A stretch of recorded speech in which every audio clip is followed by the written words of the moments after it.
Berbuakso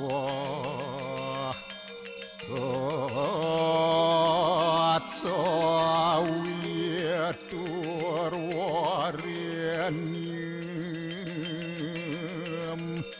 Borgu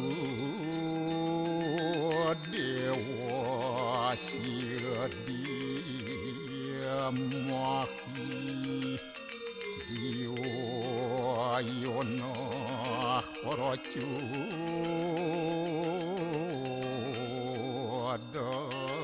adayat Buam narayanu yawidem sarum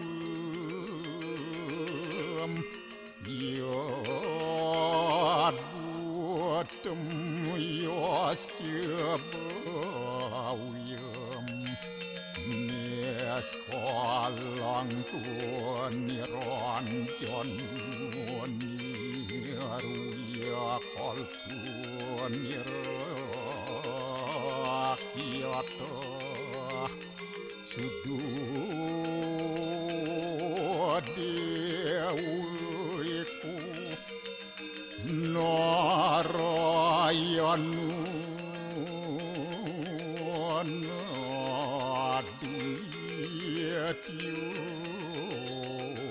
Astia kastit Tuam siwa Tuam dewa Ia suara Koram suara Warahma Wisnu asya Rudarasya Warusah Paryaki Ratita Ampapukaram Wapatnya apa-apa bawa Rahimam pundaria kaksir Sabahia biantara suci Om kesama dewa Suara perannya kita angkara Mamuja suara papidya Walaya suasadi siwa Om kesantauya kaiku dosa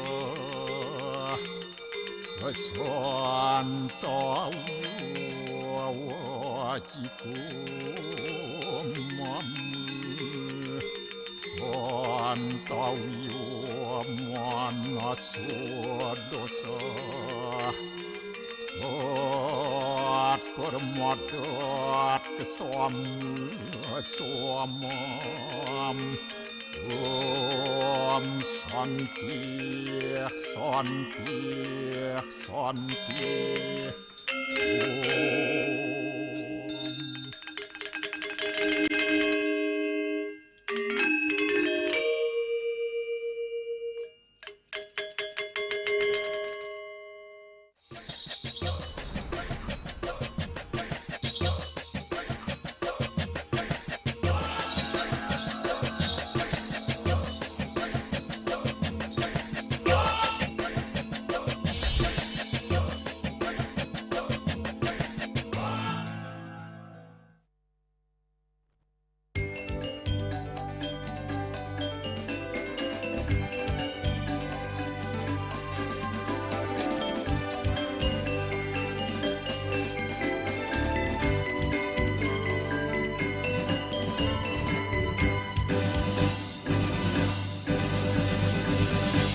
Om Swastiastu.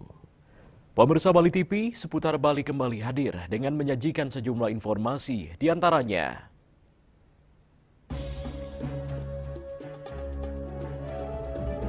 Kantor Wilayah Kerja Kementerian HAM Bali temui tim investigasi UNUD terkait kasus bundir.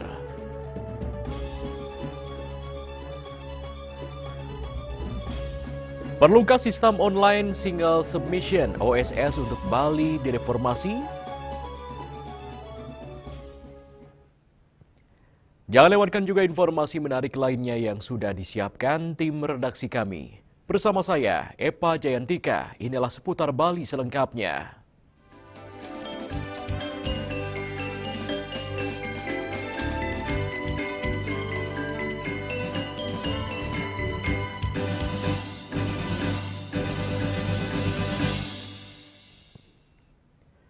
Pemirsa, Kantor Wilayah Kerja Kementerian HAM Bali tengah melakukan pemantauan terhadap kasus tewasnya mahasiswa Universitas Udayana UNUD, Timothy Anugerah Saputra, yang diduga menjadi korban perundungan.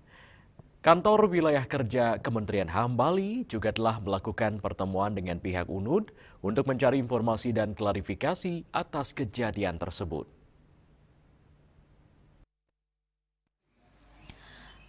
Kasus tewasnya mahasiswa Universitas Udayana Timothy Anugerah Saputra 22 tahun menjadi atensi Kementerian HAM. Bahkan Menteri Hak Asasi Manusia Natalius Pigai menurunkan tim dari Kantor Wilayah Bali untuk memantau perkembangan kasus mahasiswa ini. Ditemui terpisah, Koordinator Wilayah Kerja Bali Anak Agung Gede Ngurah Dalem mengatakan, tim dari Kantor Wilayah Kerja Kementerian HAM Bali sudah melakukan pertemuan dengan pihak Udayana, termasuk mencari informasi dan melakukan klarifikasi terhadap kasus tersebut. Dari hasil pertemuan tersebut, pihaknya memperoleh informasi dan membenarkan ada kejadian bunuh diri. Namun demikian, penyebab bundir tersebut sampai kemarin belum diketahui pasti karena tim pencari fakta dari Universitas Udayana sedang bekerja dan melakukan rapat-rapat untuk mencari bukti, saksi, dan mencari keterangan ke mahasiswa serta pihak keluarga. Kemarin beberapa hari yang lalu kita udah ke UKP, ke Udayana untuk minta informasi dan klarifikasi. Jadi informasi yang kami dapat sama teman-teman itu kejadiannya memang betul ada kejadian bunuh diri, itu yang pertama. Kemudian yang kedua, penyebab bunuh diri itu sampai kemarin belum diketahui pasti karena masih ada tim pencari fakta dari universitas itu masih sedang melakukan rapat-rapat untuk mencari bukti, saksi, mencari keterangan ke mahasiswa, ke pihak keluarga.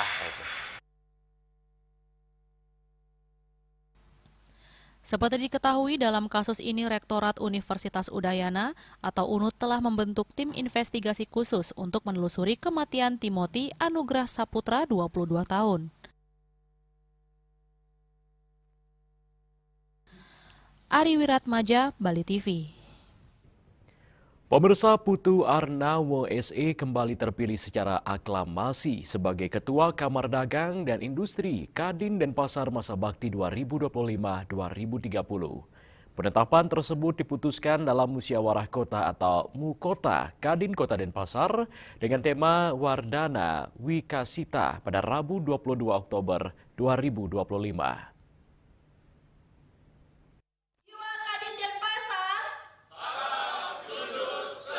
Seiring berakhirnya masa jabatan Ketua Umum periode 2020-2025, Kadin Kota Denpasar pada Rabu 22 Oktober 2025 kembali memilih ketua baru untuk periode jabatan 2025-2030.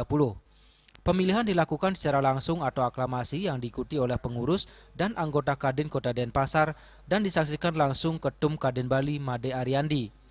Dari hasil sidang pleno tersebut, seluruh peserta sepakat untuk kembali memilih Putu Arnawo SE sebagai Ketua Umum periode 2025-2030, yang juga menjabat Ketua Umum di periode sebelumnya.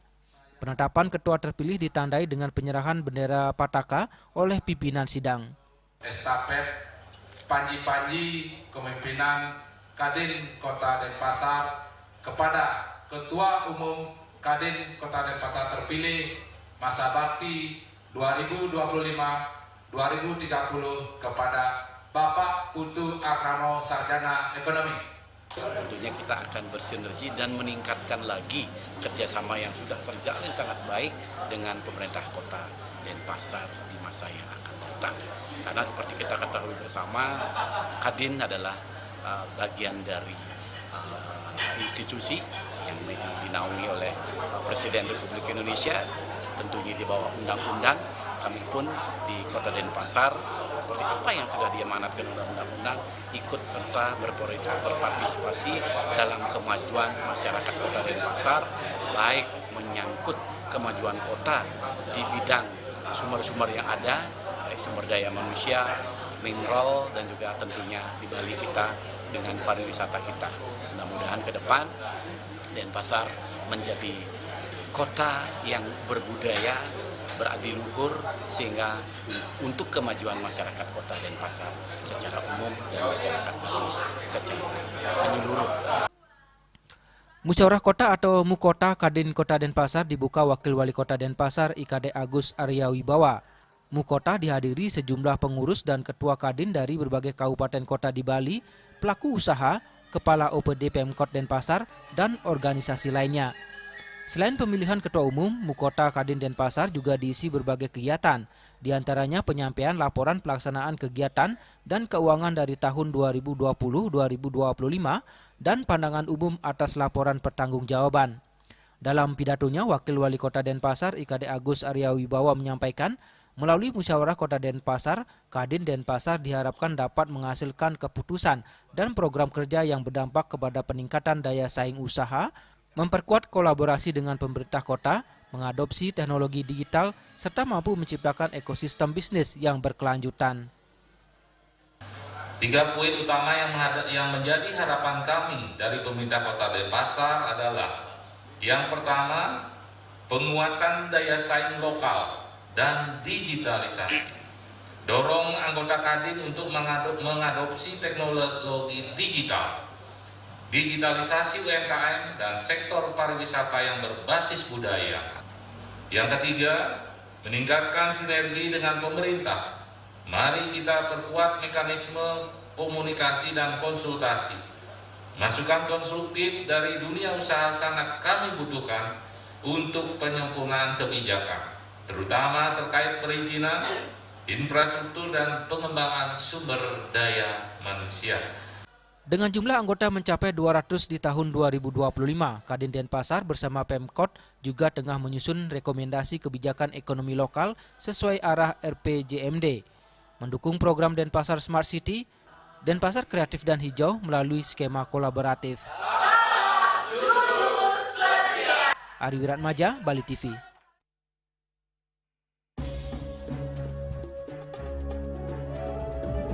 Pemirsa, perlukah sistem online single submission OSS untuk Bali Deformasi? Kami segera kembali dengan laporannya.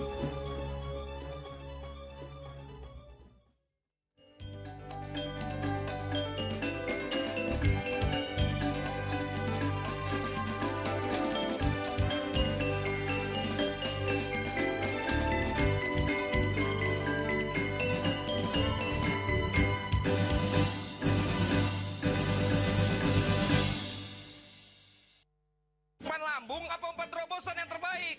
Ridho! Seger-seger, luwak white coffee. Luwak white coffee less sugar dulu. Wah. Luwak white coffee less sugar dibuat dengan susu rendah lemak, rendah gula, rendah kalori. Menangkan 5 tiket nonton langsung Piala Dunia. Kirim 5 bungkus kopi luwak apa saja. Foto dan upload ke sosial media tag Kopi Luwak Official. Buruan kirim, pemenang akan segera dipilih. Luwak white coffee, rendah gula, nyaman diminum. Cat Color dengan daya sebar yang luas, cepat kering, dilengkapi 39 pilihan warna. Kualitas dijamin terbaik. Cat Color, harga ekonomis. Musim hujan tiba, bencana banjir bisa mengancam jika kita tidak waspada. Kebiasaan buruk seperti membuang sampah sembarangan bisa menyumbat aliran air.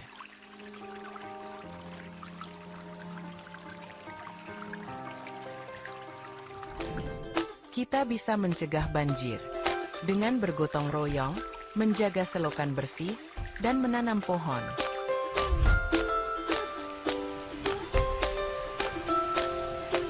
Siaga di musim hujan, jaga lingkungan kita. Bersama, kita bisa terhindar dari banjir.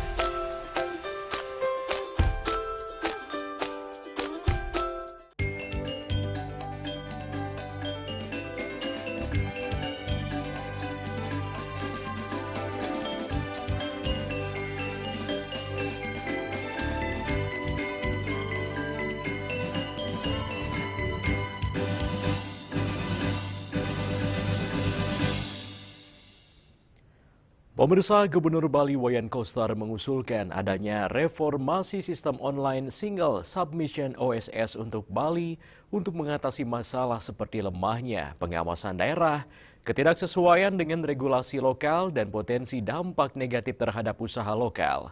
Pertanyaannya, apakah reformasi OSS tersebut dilakukan dan bagaimana tanggapan pelaku usaha? Berikut petikan wawancaranya untuk Anda.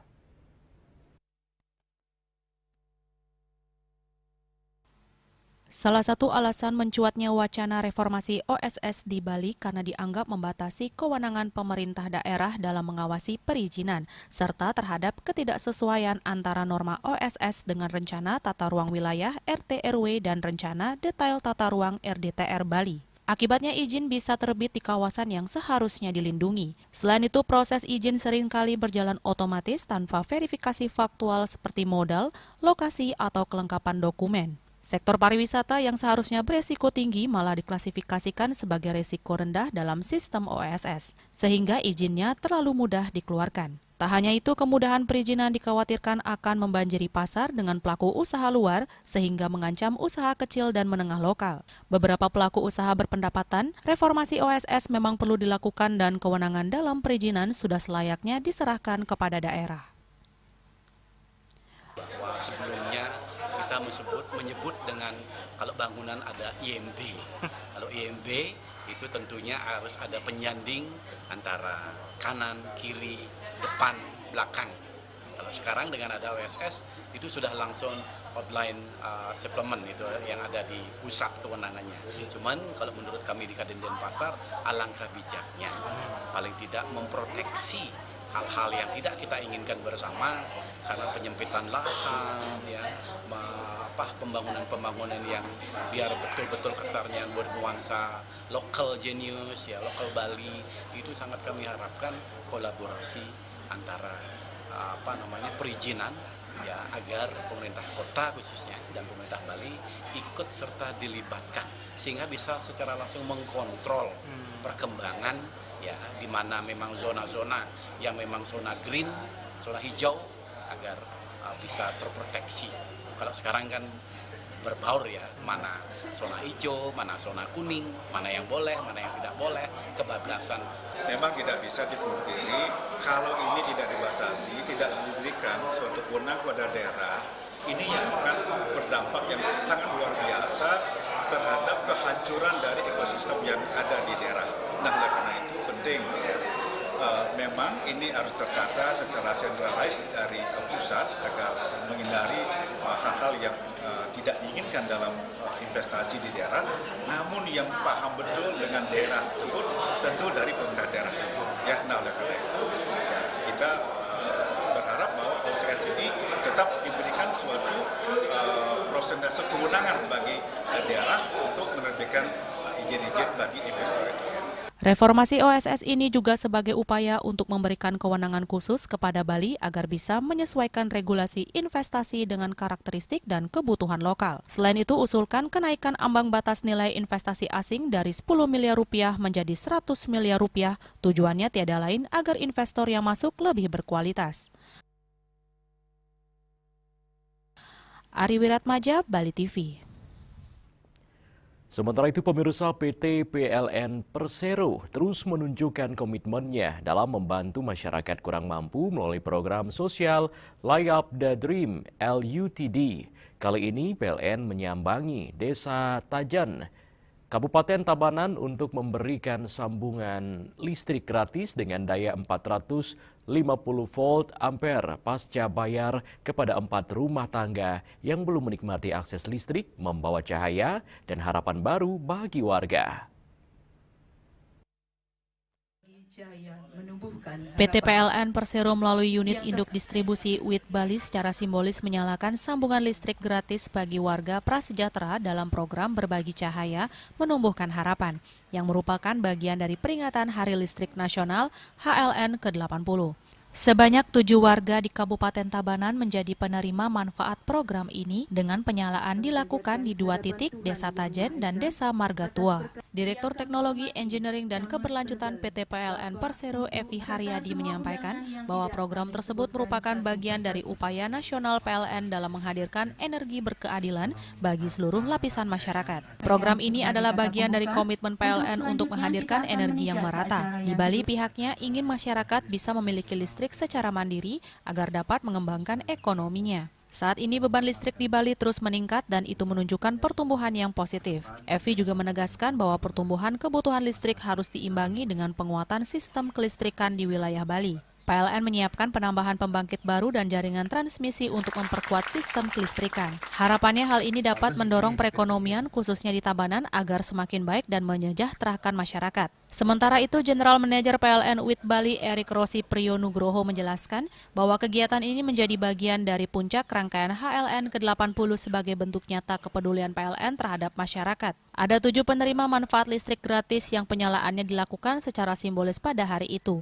Sebagian dari mereka sebelumnya masih menyambung listrik dari rumah tetangga karena belum mampu memasang sambungan sendiri. Erik berharap program ini dapat membantu meningkatkan taraf hidup masyarakat. Jadi program ini adalah program nasional yang sudah dijalankan oleh PLN dalam rangka memberikan fasilitas listrik khususnya kepada masyarakat kita yang belum beruntung mendapatkan listrik, atau seperti kejadian di Bali adalah masyarakat yang belum mendapatkan listrik standar.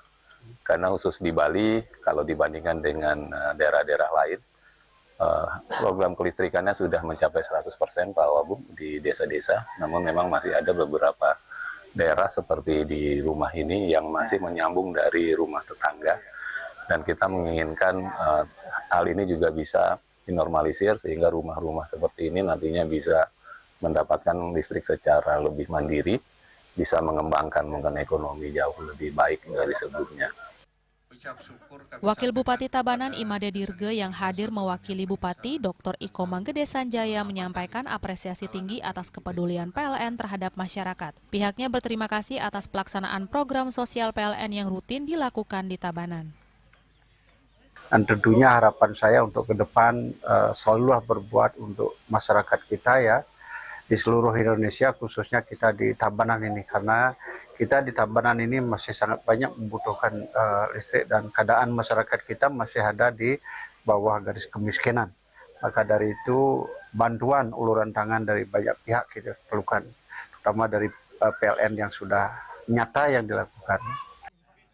Selain penyalaan listrik gratis, kegiatan ini juga dirangkaikan dengan penyerahan bantuan sosial kepada Yayasan Gayatri Widya Mandala serta bantuan paket sembako bagi keluarga prasejahtera di Tabanan. Melalui program Berbagi Cahaya Menumbuhkan Harapan, PLN menegaskan komitmennya untuk terus mendukung tujuan pembangunan berkelanjutan SDGs Poin ke-7, energi bersih dan terjangkau, sekaligus menghadirkan terang yang membawa kehidupan lebih baik bagi seluruh masyarakat Bali.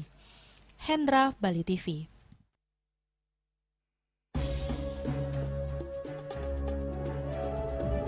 Pemirsa, kami akan segera kembali dengan informasi. WHDI Badung kukuhkan pengurus kecamatan, teguhkan komitmen perempuan Hindu dalam pembangunan daerah.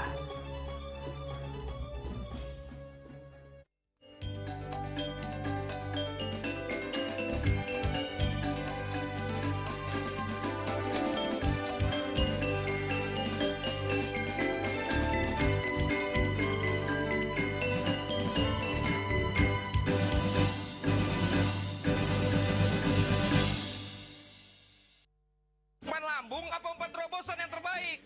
Ridho! Do! Seger-seger, luwak white coffee. Luwak white coffee less sugar dulu.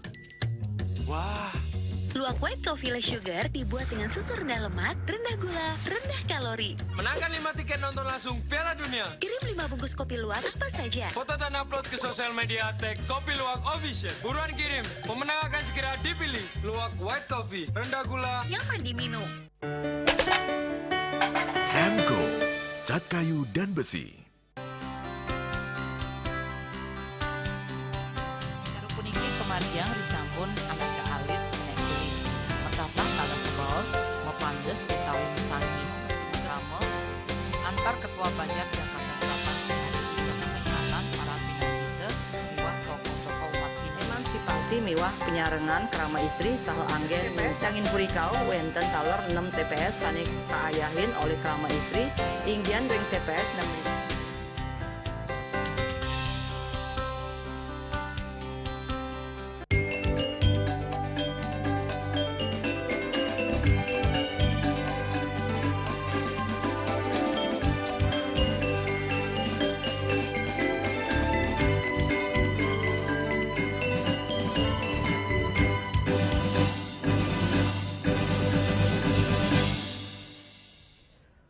Pemirsa, Wanita Hindu Dharma Indonesia WHDI Kabupaten Badung menggelar pelantikan pengurus WHDI Kecamatan se-Kabupaten Badung masa bakti 2025-2030 pada Kamis 23 Oktober 2025. Acara yang berlangsung khidmat ini dihadiri oleh jajaran pejabat daerah, pimpinan organisasi wanita, serta tokoh masyarakat.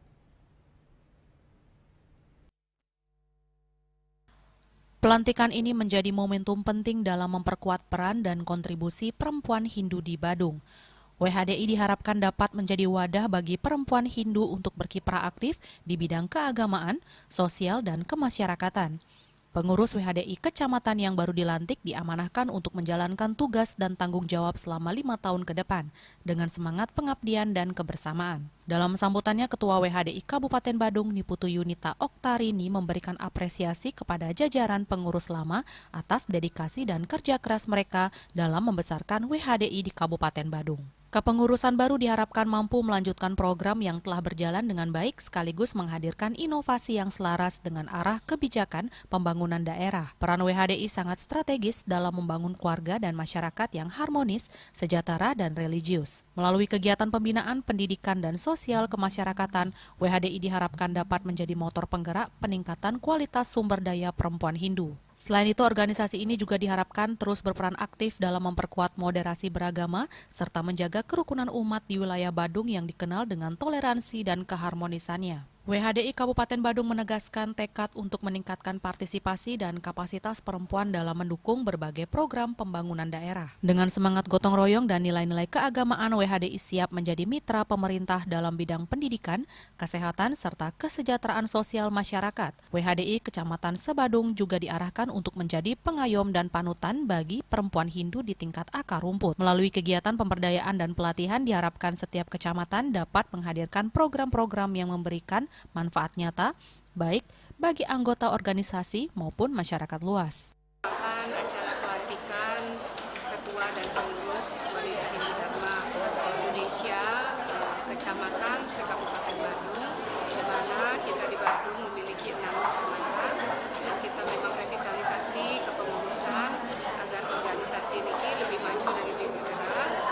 Jadi hari ini adalah pelantikan serentak bersama-sama di 6 kecamatan saya selaku Ketua WHDI Kabupaten Badung sebelumnya mengucapkan terima kasih yang sebesar-besarnya kepada kepengurusan yang lama, baik ketua maupun anggota kepengurusan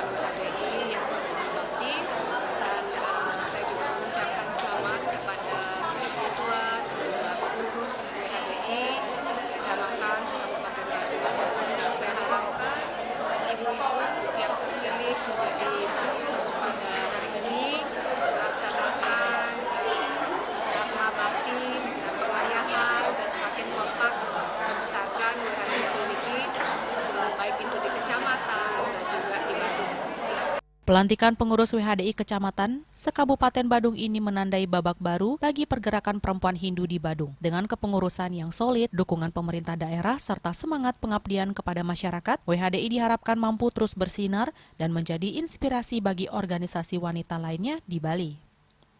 Yana, Bali TV. Pemirsa, Politeknik Pariwisata Poltekpar Bali menggelar The 16 Markandi Job Fair 2025 pada tanggal 23 dan 24 Oktober 2025 di Aula Jub Ave Kampus Poltekpar Bali. Kegiatan tahunan bergengsi ini mengusung tema Local Roots, Global Careers Empowering Talent for the World.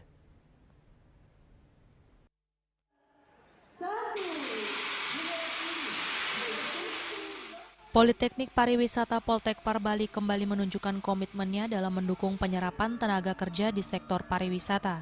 The 16 Makardi Job Fair 2025 diharapkan mampu membuka peluang karir global bagi talenta muda Bali, sekaligus memperkuat posisi daerah sebagai pusat pengembangan sumber daya manusia SDM pariwisata berkelas dunia. Direktur Politeknik Pariwisata Bali menyatakan ajang ini bertujuan untuk mempertemukan industri dan para pencari kerja, khususnya mahasiswa yang sudah lulus. Menurutnya, kegiatan ini merupakan salah satu upaya Poltekpar untuk mengurangi angka pengangguran. Ini merupakan salah satu momentum ya yang kita laksanakan dalam rangka untuk bagaimana kita ikut mengurangi atau mahasiswa itu bisa mendapatkan pekerjaan lebih awal.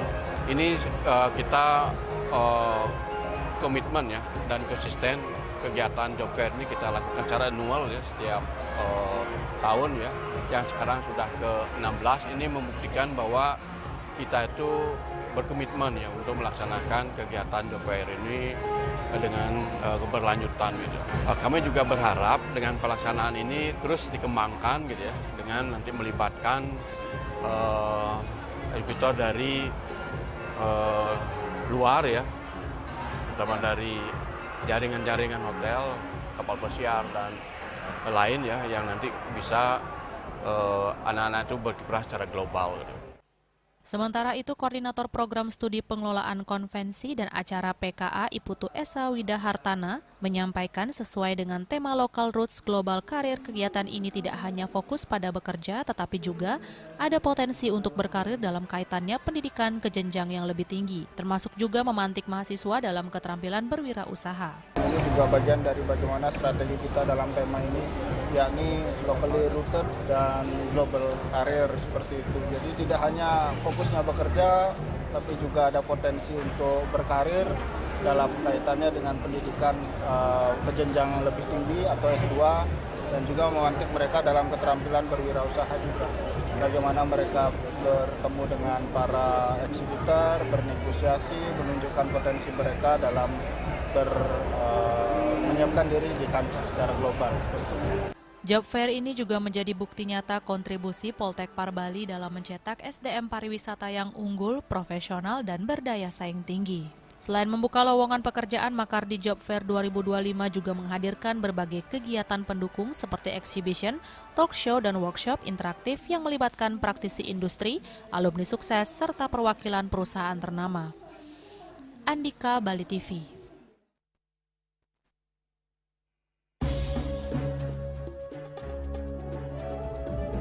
Lestarikan warisan leluhur, Balai Kulkul Jeroloh di Banjar, Ceramcam, Kesiman direstorasi. Kami segera kembali dengan laporannya.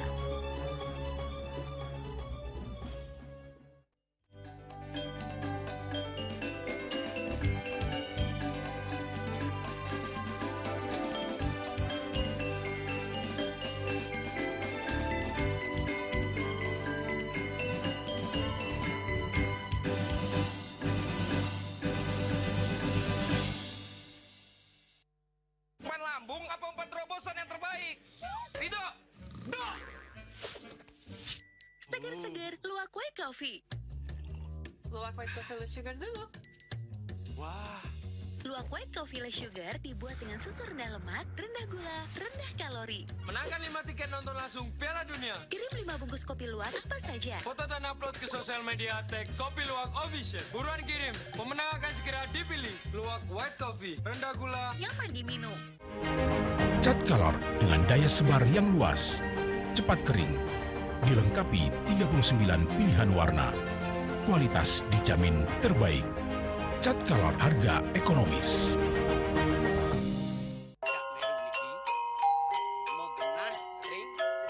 Selanjutnya tahun 1639 atau tahun 1707 akan dikura ini dapat dikelompokkan Ratu Penatih, penyungsung sejebak jagat pejen. Pengempon Dijeng selaku pengalian itu pengempon jumlah warga serta memohon taksu bagi mereka para penekun spiritual atau balian di Bali.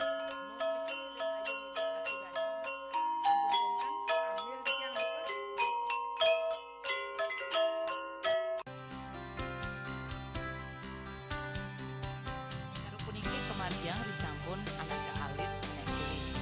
Metapah kalem kebaos, mepandes utawi mesangi, drama antar ketua Banjar Jakarta Selatan hari di Jakarta Selatan para pinangita miwah tokoh-tokoh umat Hindu. Emansipasi miwah penyarengan kerama istri saha anggen TPS Cangin Purikau wenten taler 6 TPS sanik kaayahin oleh kerama istri inggian ring TPS 6.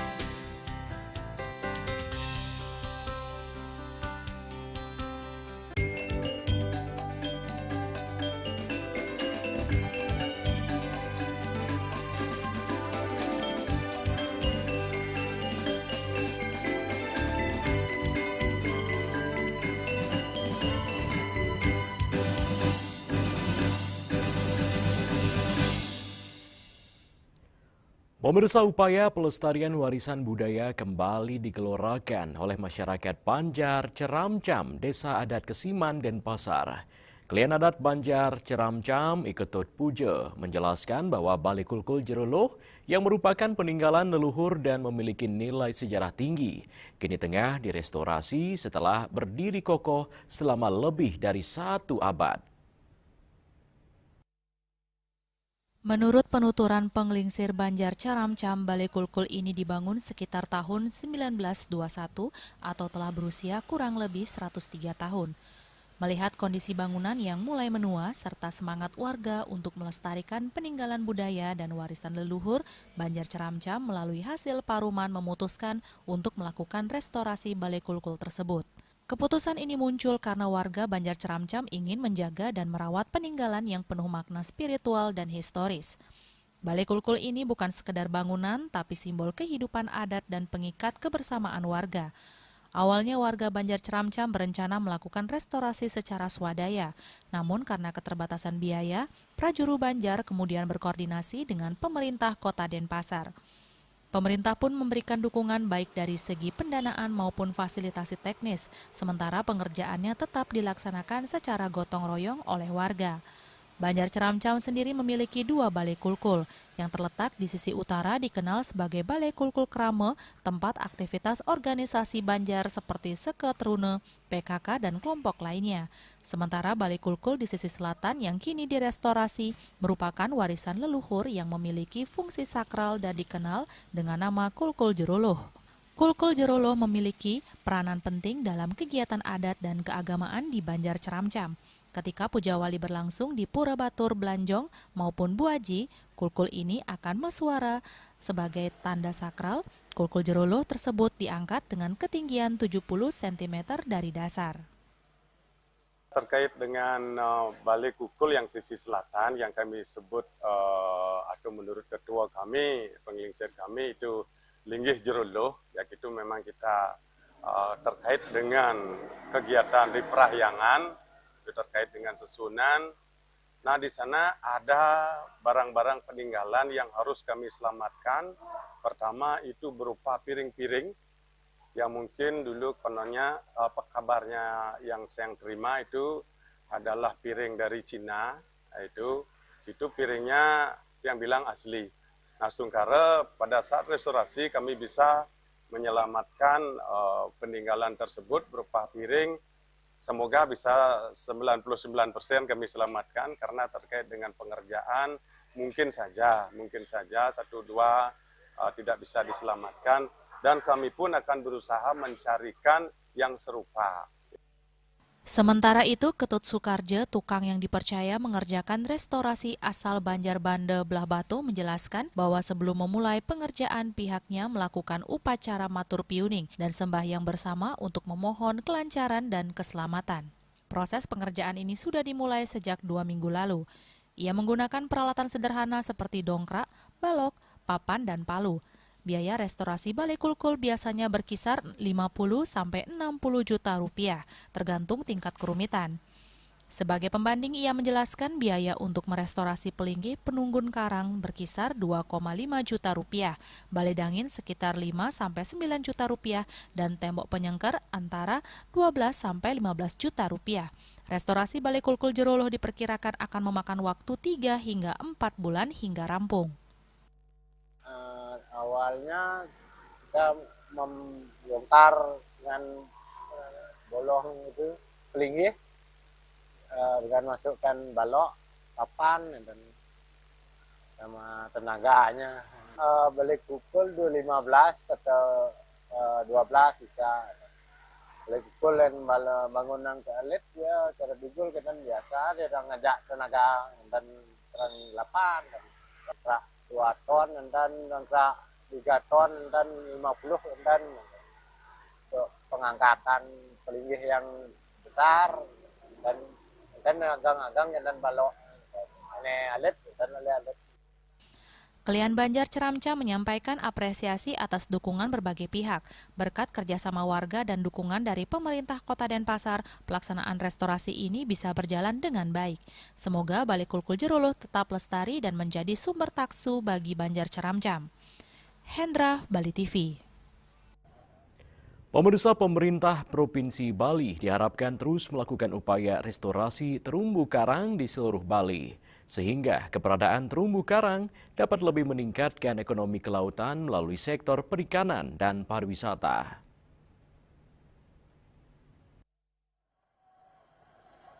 Pulau Bali yang pendapatan masyarakatnya tergantung dari pariwisata tidak terlepas dari keberadaan laut. Ketersediaan biota laut di terumbu karang menjadi sumber pendapatan bagi nelayan dan industri perikanan. Sementara keindahan bawah lautnya menarik wisatawan untuk aktivitas seperti menyelam dan snorkeling yang pada giliran meningkatkan pendapatan masyarakat pesisir. Menurut seorang ahli konservasi Ketut Sarjana Putra, terdapat perbedaan keberadaan terumbu karang wilayah utara dan selatan perairan Bali. Seperti di wilayah utara Desa Bondalam, Kecamatan Tejekulo, didominasi terumbu karang bercabang yang dikenal dengan mesige koral. Sedangkan terumbu karang di bagian selatan, misalnya di Nusa Penida, didominasi brain koral, kalau mesige koral akan tumbuh di wilayah yang klasik seperti sedikit terjadi ombak. Artinya sekali punah, mesige koral akan susah recovery. Hal itu kebalikan dengan brain koral yang mudah recovery. Uniknya di wilayah Bondalam, mesige koral yang mulai tumbuh setelah 40 tahun sempat menghilang ketika warga B pada tahun 1960 hingga 1970-an banyak melakukan pengambilan koral sehingga banyak spesies laut yang hilang. Diharapkan pemerintah dapat mengeluarkan kebijakan untuk merestorasi terumbu karang seluruh Bali untuk meningkatkan ekonomi kelautan. Uniknya di Bondalam, di wilayah Tejokula ini, ada massive koral yang mulai tumbuh di kecil setelah dia kolaps misalnya 40 tahun lalu begitu. Ini yang perlu dicermati. Nah, saya juga sangat berharap sebenarnya kalau pemerintah Bali mengeluarkan kebijakan yang benar-benar bold policy untuk benar-benar melakukan restorasi seluruh Bali, merestorasi aset alam seperti ini, sehingga bayangkan Bali bisa merestorasi ekonomi kelautannya seperti itu. Sementara salah satu upaya masyarakat Bondalam dalam merestorasi terumbu karang dengan menenggelamkan Wisdom Stupa hingga patung Buddha sebagai tempat untuk menanam terumbu karang dan juga berkembang biaknya ikan serta menambah literasi foto terkait pesisir Bondalam. Dan kita secara simbolik mungkin akan menenggelamkan 36 substrat ke dalam laut. Stupa itu? Ada stupa, ada Wisdom, ada patung Buddha. Ya, itu tempat kita menanam karang, jadi medianya. Ya, media. Rai Suwantara, Bali TV.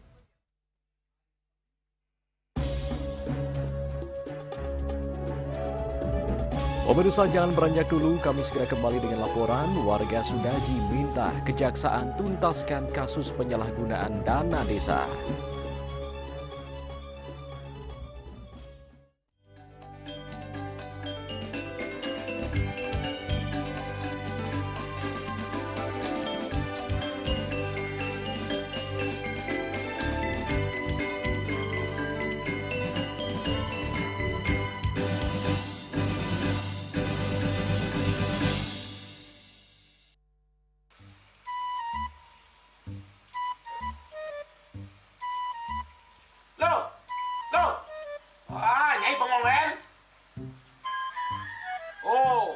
awake ngerti be, amun seorang perempuan, seorang istri melamun, isi dompetnya pasti KTP rogen.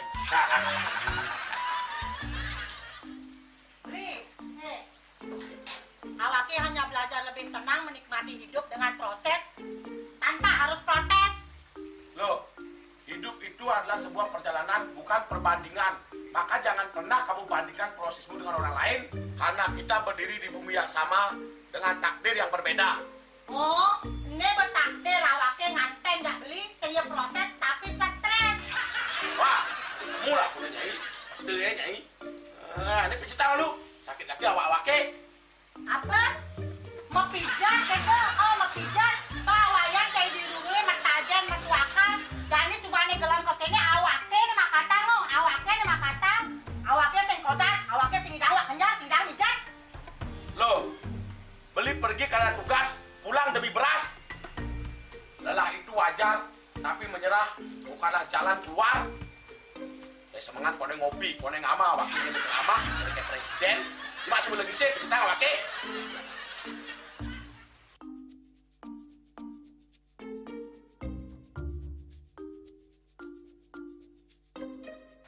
Kene be, kene awake makatang, awake bemerjati ngencanang dongkang ini.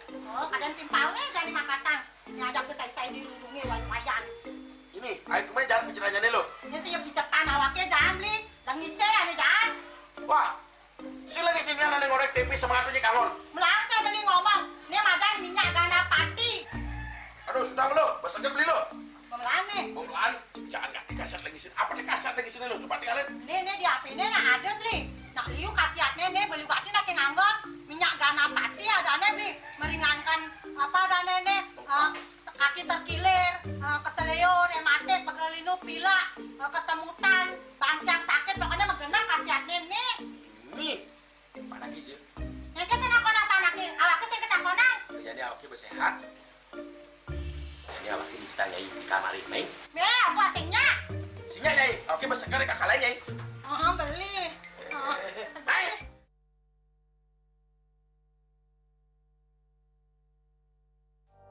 Musim hujan tiba, bencana banjir bisa mengancam jika kita tidak waspada. Kebiasaan buruk seperti membuang sampah sembarangan bisa menyumbat aliran air.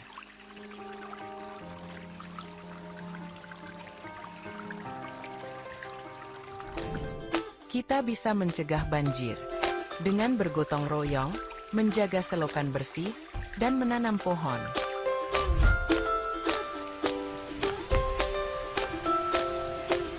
Siaga di musim hujan, jaga lingkungan kita. Bersama, kita bisa terhindar dari banjir.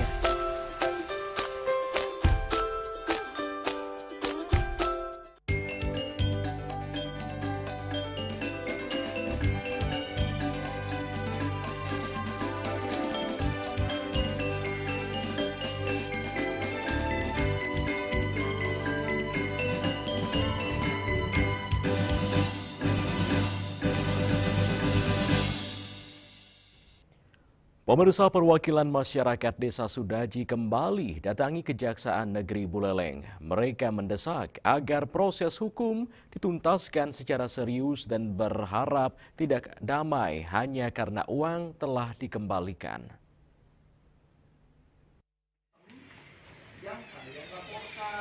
Dugaan penyalahgunaan dana desa di Desa Sudaji Buleleng oleh pihak Perbekal sedang dalam proses penyelidikan hukum oleh Kejaksaan Negeri Kejari Buleleng. Kasus ini mencuat setelah Inspektorat Daerah Buleleng menemukan dugaan penyelewengan dana senilai Rp425 juta lebih yang dilaporkan oleh warga setempat. Meskipun pihak Perbekal telah mengembalikan dana kerugian ke kas desa pada 15 September 2025, mereka meminta proses hukum tetap berlanjut.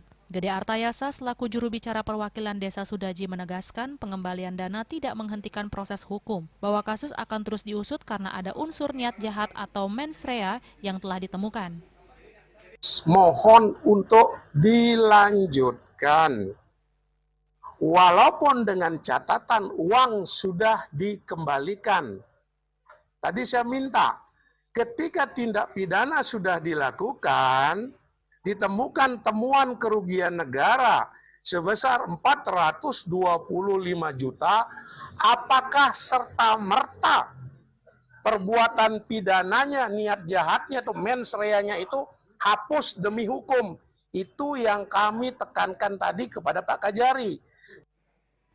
Sementara Kepala Kejaksaan Negeri Singaraja Edi Irsan Kurniawan yang menerima kedatangan warga Sudaji menyatakan tidak akan menutup kasus tersebut dan akan tetap melanjutkan penyelidikan terhadap aduan warga tersebut. Yasari Yuli, Bali TV. Pemirsa, jajaran unit Reskrim Polsek Nusa Penida melakukan penggerebekan terhadap 2 orang perempuan yang diduga kuat terlibat dalam peredaran narkotika jenis sabu-sabu. Dari tersangka, disita 14 paket yang terdiri dari 13 paket sabu, 1 paket klip jenis pil Inex siap edar.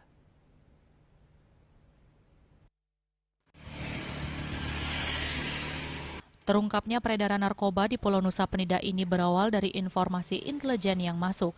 Kapolsek Nusa Penida AKP Ketut Kesumajaya memerintahkan PS Kanit Reskrim Ibtu Iputu Ferry Saputra untuk menggerakkan timnya. Unit Reskrim langsung bergerak cepat menuju sebuah kamar kos di Jalan Raya Batu Nunggul, Dusun Batu Nunggul, Nusa Penida, Klungkung. Begitu pintu kamar dibuka, 2 perempuan berinisial DP 32 tahun asal Lampung dan EF 27 tahun asal Subang tak berkutik ketika petugas menemukan 14 paket yang terdiri dari 13 paket sabu, 1 paket klip jenis pil Inex siap edar, alat isap bong, 5 korek api, serta 3 unit telepon genggam yang diduga digunakan untuk transaksi narkotika.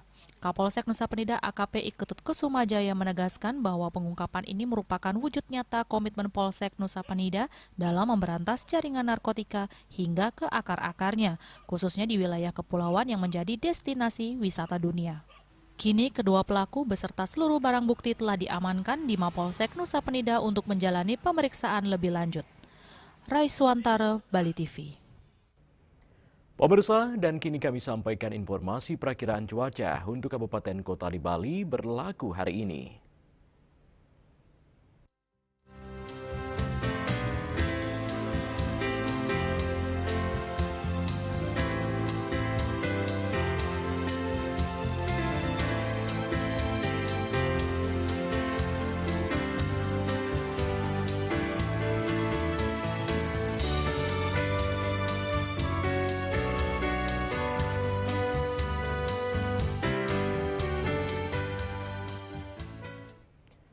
Pemirsa, seputar Bali bersama Minya Apun Ganapati Usada Bali Keluarga Sehat. Update terus informasi Anda dengan subscribe dan like YouTube channel Bali TV @newsbalitv. Mewakili redaksi yang bertugas, saya Epa Jayantika pamit undur. Terima kasih atas perhatian Anda dan sampai jumpa. Om Santi, Santi, Santi Om.